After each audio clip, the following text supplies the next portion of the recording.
अस्सलाम वालेकुम यूईटी के तमाम स्टूडेंट्स फ्यूचर यूईटीएंस बेटा जो बच्चे यूईटी के 2025 के बैच के अंदर यूईटी में एडमिशन लेने जा रहे हैं तो उनके लिए ये वीडियो बड़ी ही अहम होने वाली है कि जिन्होंने अपने दोनों ई कैट्स दे दिए हैं और एडमिशन के लिए यूईटी के अंदर अप्लाई कर दिया है। अब काफ़ी बच्चों की ये क्यूरीज़ आ रही थी, क्वेश्चंस आ रहे थे, मैसेजेस आ रहे थे इवन कि व्हाट्सएप पे कि सर अब जैसे कि मेरिट लिस्ट लगेगी 18 जुलाई फ्राइडे को, तो उसके बाद क्या प्रोसीजर होगा, कैसे जो है वो हमने यूईटी के अंदर अब फ़ीस सबमिट करवानी है, उसके बाद क्या प्रोसीजर है। तो बेटा वो तमाम तर जो है ना वो सारा प्रोसेस के मेरिट लिस्ट के अंदर आपका नाम आने के बाद आप लोगों ने क्या करना है, चाहे वो नाम आपका किसी भी प्रेफरेंस लिस्ट में आया हो, थर्ड फोर्थ फिफ्थ, तो ये काम आप लोगों ने ज़रूर करना है, नहीं तो आप लोगों का एडमिशन कैंसिल हो जाएगा। वीडियो स्टार्ट करते हैं बेटा जी। सबसे पहले तो आप लोगों ने अपने डॉक्यूमेंट्स जो है वो कंप्लीट करने हैं। अब क्या क्या डॉक्यूमेंट्स लेकर जाने हैं, कौन कौन सी चीज़ें टेस्ट करवानी है, कितनी कितनी कॉपीज़ रखनी है, ताकि आप लोगों का चक्कर ना लगे बार बार यूईटी में। तो इंशाल्लाह उसके ऊपर डिटेल से जो है वो आप लोगों के साथ वीडियो शेयर कर दी जाएगी डॉक्यूमेंट्स पे, तो चैनल से आप लोग कनेक्टेड रहिए। सेकंड चीज़ आती है, सबसे पहले आप लोगों ने अपने डॉक्यूमेंट्स कंप्लीट करने हैं। उसके बाद आप लोगों ने जैसे ही मेरिट लिस्ट के अंदर नाम आए, वो आप लोगों को यूईटी जो है वो 2 से 3 दिन का सिर्फ ज़्यादा से ज़्यादा टाइम देगी कि आप लोग अपनी एडमिशन फ़ीस जो है वो सबमिट करवाएं। एडमिशन फ़ीस जो है इनकी टोटल 53,000 समथिंग है, तो वो आप लोगों ने सबमिट करवानी है। अब कुछ बच्चों के सवाल होता है कि सर ये सिर्फ यूईटी वाली ब्रांच के अंदर ही जमा होगी। तो बेटा यूईटी के अंदर दो बैंक जो हैं वो ये फ़ीस कलेक्ट करते हैं, एक तो यूबीएल है और एक एचबीएल है। यूबीएल और एचबीएल में आप जो यूईटी की ब्रांचेस हैं उसके अंदर अगर आप एडमिशन फ़ीस सबमिट करवाने जाएंगे ना, तो बेटा 3-4 घंटे आपके कहीं नहीं गए, लाइन में गर्मी में आपको खज्जल खुआर होना पड़ेगा, फिर आपकी बारी आएगी।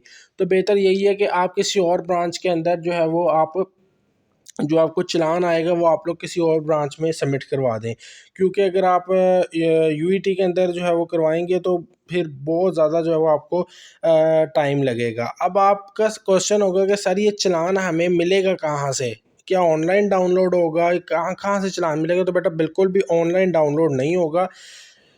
जब आप लोगों का मेरिट लिस्ट लगेगी ना, तो आप लोगों का एक स्टेटस अपडेट हो जाएगा, जी जी आपका इस डिपार्टमेंट के अंदर इस कैंपस के अंदर नाम आ गया, आप काइंडली डॉक्यूमेंट्स लेकर आ जाएं यूईटी लाहौर के अंदर इस डिपार्टमेंट में, या इस डिपार्टमेंट के किसी ऑडिटोरियम में, या इस तरह जैसे कि अगर फॉर एग्जांपल अगर आपको केमिकल इंजीनियरिंग डिपार्टमेंट में वो बुला लेते हैं कि जी केमिकल सेमिनार हॉल के अंदर आप लोगों ने जमा होने, जहाँ पे मोस्टली वहाँ पे बच्चों को बुलाते हैं, तो वहाँ पे आप लोगों ने जो अपने डॉक्यूमेंट्स कंप्लीट किए होंगे वो आप लोगों ने ले जाना बेटा, फाइल बना के केमिकल सेमिनार हॉल के अंदर। ठीक है।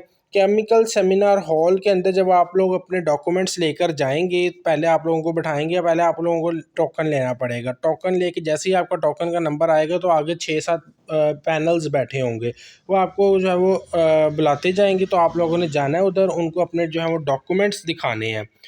डिपार्टमेंट में जो पैनल बैठा होगा उसको आप लोगों ने अपने डॉक्यूमेंट्स दिखाने हैं, वो तमाम तरह आपके डॉक्यूमेंट्स चेक करेंगे कि आपने नंबर्स वगैरह पोर्टल पे सही अपलोड किए हैं, सारा चेक वगैरह करके तो वो आप लोगों को जो है वो एक फ़ी चालान जो है वो जनरेट कर देंगे। और वो एडमिशन फ़ी का जो है वो एक्चुअली फ़ी चालान होगा आपके पास। उस फ़ी चालान को और अपने डॉक्यूमेंट्स को आप लोगों ने वहाँ से उठाना है। वहाँ से पकड़ के आप लोगों ने जो है वो चले जाना है बैंक में। बैंक में आप लोगों ने फ़ीस सबमिट करवानी है।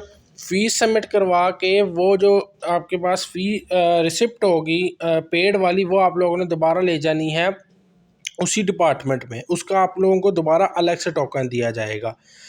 जब आप लोग उसको डिपार्टमेंट के अंदर लेके जाएंगे पेड रिसिप्ट को, तो फिर आप लोगों को थोड़ा वेट करना पड़ेगा उसी डिपार्टमेंट में बैठ के, फिर आप लोगों को दोबारा कॉल किया जाएगा।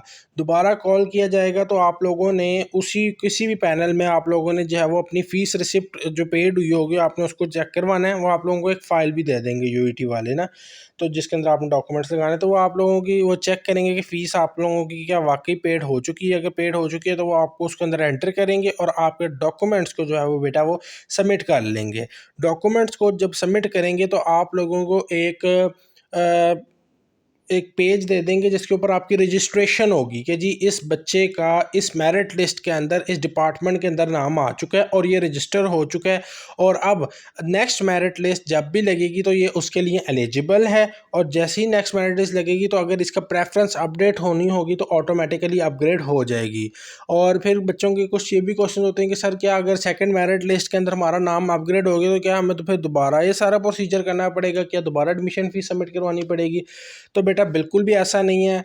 आपका फर्स्ट मेरिट लिस्ट के बाद सिर्फ ये सारे काम होगा, सारा प्रोसीजर होगा। सेकंड थर्ड फोर्थ में आपकी अपग्रेड हो तो आप लोगों ने दोबारा जो है वो नहीं जाना।